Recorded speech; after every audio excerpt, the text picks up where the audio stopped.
Hey there, my name is Shane Craddock, and this is the Inner Edge podcast, where I share a different take on how to lead and live a sustainable high-performance life. Over the course of different episodes, I'm going to challenge the belief that tension, stress, and struggle are essential to success and creativity. My experience is that there's an easier way, there's a better way, and indeed there's an essential way that we need to explore for the times that we live in. So let's go ahead, let's jump in and explore.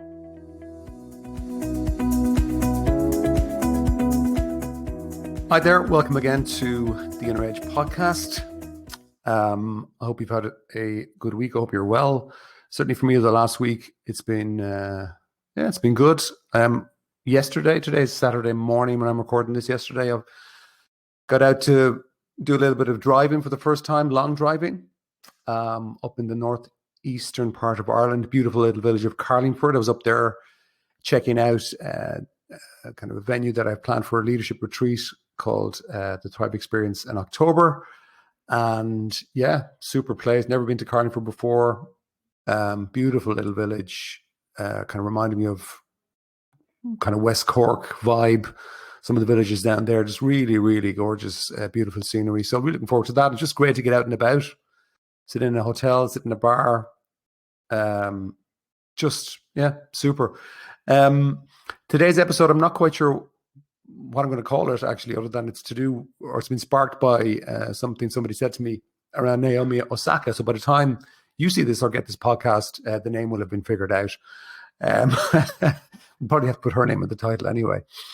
But it was only yesterday. I had a different episode planned. We'll probably do that maybe next week. But I was chatting to somebody yesterday who listens to the podcast regularly, and they had asked would I consider giving my take on Naomi Osaka and what she did recently. I'm quite happy to do it. So I've had a little think about it. I mean, I was paying attention to it anyway. But I think at the essence of it, like for me, it's with someone like this, I think, and for all of us, I think doing what's right for you can never be wrong. You know, if doing something it's not going to hurt other people, but it's for your own well-being. It's for you. It's good for you. It can never be wrong. That's my starting point, and I'm going to go and explore this. I think in two ways. I'm going to explore it first of all in the outer way, right, and then I'm going to go, because this is the inner edge, then into the inner side of it, because I think there's a couple of different angles on this from my point of view.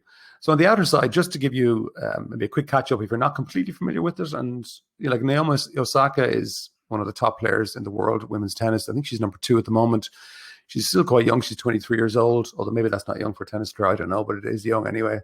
And she said when she was competing last month in the French Open that she didn't want to do press conferences anymore. She wasn't going to attend. And that got a pretty strong reaction from the organizers of the tournament, who effectively threatened her with a fine and then suspension. And actually then the Grand Slam organizers came out pretty quickly behind the French Open organizers and said, yeah, well, we're going to do the same thing. Quite a harsh reaction. I remember when I heard it, I was driving, I think somewhere locally, and I remember thinking to myself, oh, this is unusual. Why doesn't she want to do a press conference? And it wasn't clear as to why, other than she said she doesn't want to kind of expose herself to people who doubt her, right? Which is okay, fair enough. But then it came out that she revealed that actually she suffers from depression, and these press conferences don't help. Cue a very quick U-turn from the organizers, because obviously the climate that we're living in today, globally in social media and awareness and sensitivity around things like mental health and well-being, I think most of them would have been afraid. If can imagine the conversation at the business level around them, like let's change the narrative here, let's be the supporters. So now they're all supporting it. But then, as of, I think it was yesterday, I heard that maybe she's pulling out of the Berlin Open, which is usually she would use to practice before Wimbledon. So that's probably suggesting she's not going to be in Wimbledon. And it has prompted all sorts of reaction and questions.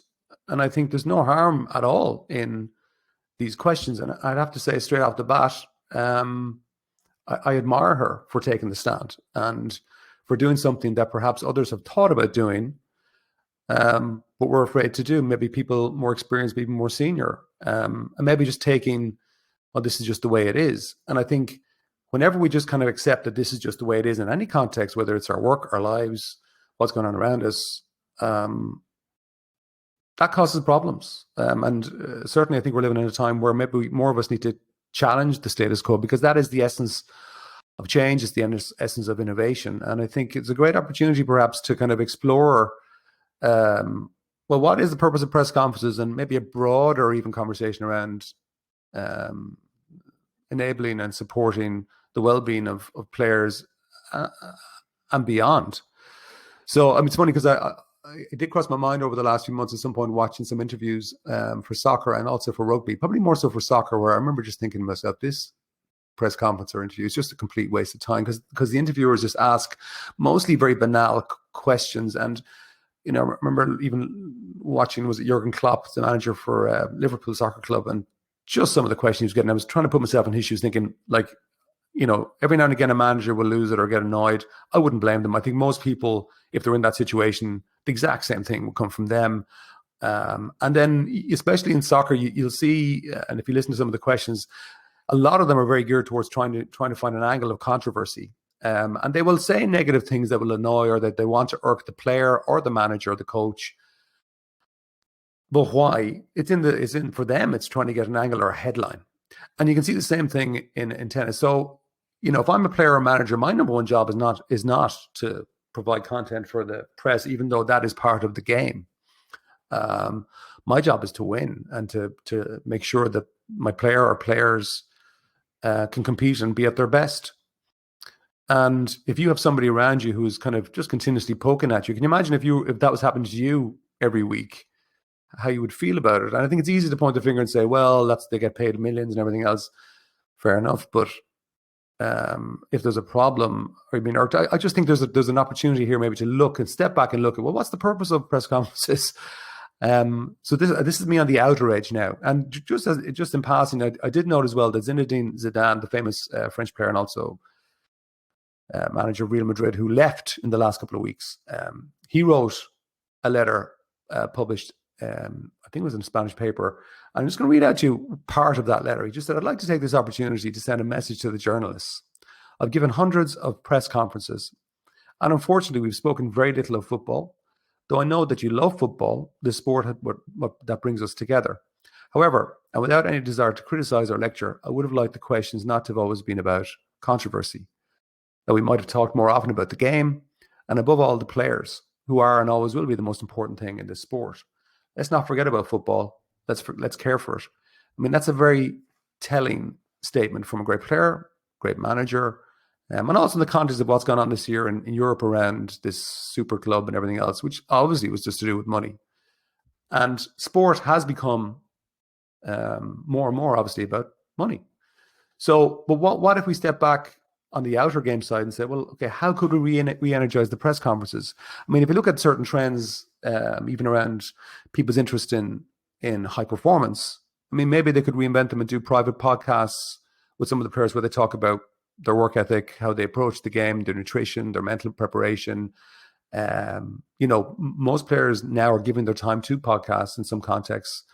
So maybe we could reinvent them around that. Maybe there's a code of conduct that should come in, even with some of the journalists, to at least not be provoking or irking the people that the game is about, whether it's tennis or soccer or rugby, whatever. But then I think there's a wider point here to do with us and the world in general. And if I start to move now into the inner side, the inner edge of things, I think if I'm looking at Naomi Osaka, first of all, I would say the bravery on her side to do what she did actually must have been immense. Because I'm sure she must have been in a lot of pain to even do what she did. The pain must have been very, very high. And, you know, if I was in her team, I think you'd have to kind of say, listen, you know, if the press conference is causing that much stress at the moment, yeah, you should be let step away from it. I mean, if somebody's around you, annoying you, irking you, stressing you, just being nasty with you, I mean, your normal reaction on a human level is to avoid them. Now, that's not always going to be practical, and maybe it's not even always the best thing. But in the short term, if the pain is severe, it's at least you probably have the option. So why shouldn't someone like that? And I think but I think there's another angle on this. So there's the angle of trying to create an environment where we can all thrive, where there is certain maybe code of conduct or a bit of respect. At the same time, life, business, and sport, I mean, reality has to come into it. And also you can't avoid, like, one person's innocent question could be another person's harsh question, which brings us inside the person. And so, it's about understanding even what is depression, which is a longer conversation I'm not going to get into here, but what is it? And how can I reduce its impact on me, which is very possible in today's world. And isn't it amazing? And this is something I think we can all take out of this. Isn't it amazing that you pick somebody like Naomi Osaka, and she's not the only one, who can succeed and be a high performer in their field at the very top globally in their game, but still be depressed? I mean, that should, on one level, encourage us all that, like, depression should not be an excuse not to get into something, not to succeed in your field. In fact, I mean, I've worked with many people who, once I got to know them well, realized, actually, they have suffered from depression. I'm talking about, like, even well-known people who are in sports, because I've worked with some sports people in different contexts, but also in business. People, CEOs who you just wouldn't ever think, well, sure, like, that they're never going to have a bad day, and you'd be surprised at how many even particular entrepreneurs and CEOs, and there definitely is something around entrepreneurs in particular and depression, and I might explore that in a different episode. But I think a lot of the time what you'll find is that, in a way, they succeed because of their depression, right? So what does that mean? Well, see, if you get into depression, and essentially at the core of it is, essentially for me, it means that you're paying attention to your inner voice. Is kind of gone, let's call it toxic. It's saying things to you that are depressing your spirit, your energy, that are not good for your internal climate. And as a result of that, you're paying attention to it, not realizing that you do actually have a choice as whether you want to, like, that inner voice isn't you. Most people think it is. And as somebody who has suffered from multiple bouts of depression myself, I'm very clear. I know that inner voice isn't me. And sometimes when it turns, I have a choice. I don't have to believe it. I don't have to listen to it.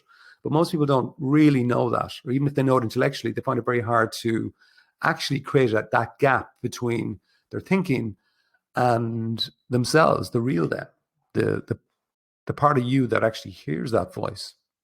And it's funny. So what happens is, a lot of entrepreneurs, they will just become workaholics. They work relentlessly. Why? Because at the back of it all, and they don't even realize this themselves most of the time, they're just trying to get away from that negative inner voice. And that's one of the reasons why they keep themselves busy, why they just keep on doing things that challenge them. And that could be not just in business, but also in their sports. That's why an awful lot of the time you find entrepreneur CEOs love kind of challenging sports that require their full attention. So I think if another angle on depression is, it's a mental pattern. And just like a tennis swing or a tennis serve, that's also a pattern. That's a habit. But in today's world, honestly, I just don't think there's any need to suffer in that kind of way. So I find it interesting that you can be the best of the best, but still be depressed. But that like Naomi Osaka is not the only celebrity sports person who has suffered from and does suffer from depression. But maybe we could kind of look at this in a slightly different way and say, I wonder, is depression feedback?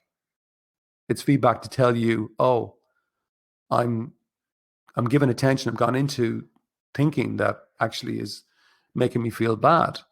And you might say, well, that's easy for you to say. You're not in these press conferences or whatever else. Fine. But I have often been in meetings where my mind is kind of going, this is so boring, or I don't like this, or I don't like that.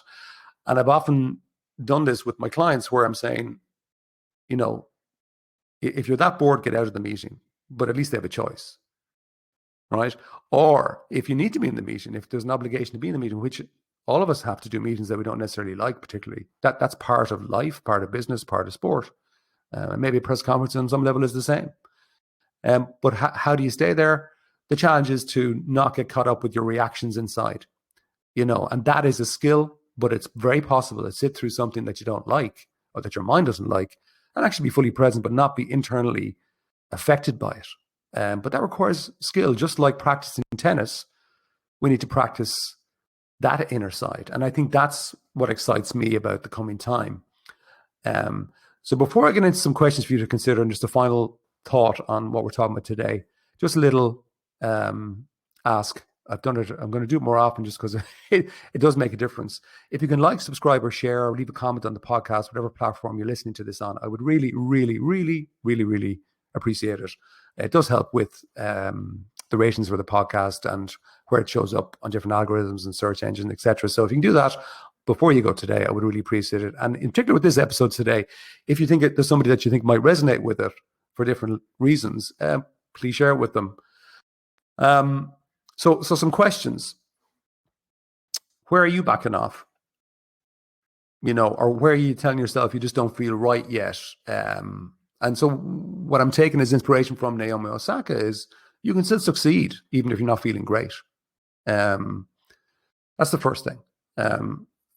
But then, in fairness to Naomi Osaka, I gotta have a problem with her name there. I think she sparked something that will create positive change, without a doubt, by standing her ground and saying, you know what, don't care. I have to do this for me. And as I said to you at the start, what's right for you can't be wrong. Can never be wrong. Again, making sure that it's not causing problems for other people, it's not being overly selfish. But if it's for your well-being, you have to do something, well, then just do it. But what's the inspiration, or what can we take from her stand? I think, well, where can you stand your ground despite your fear or despite your concern or your pain? Where can you stand your ground? And in today's world, you just never know with something like this. I mean, this podcast, what I love about it is that it can kind of end up anywhere. There's people all over the world actually listening to the podcast, which kind of fascinates me at the moment. So you never know. Somebody listening to this might even know Naomi, and I'd be saying, right, well, sure, look, Naomi, just in case, remember always that you're not your inner voice. You're the one who hears it.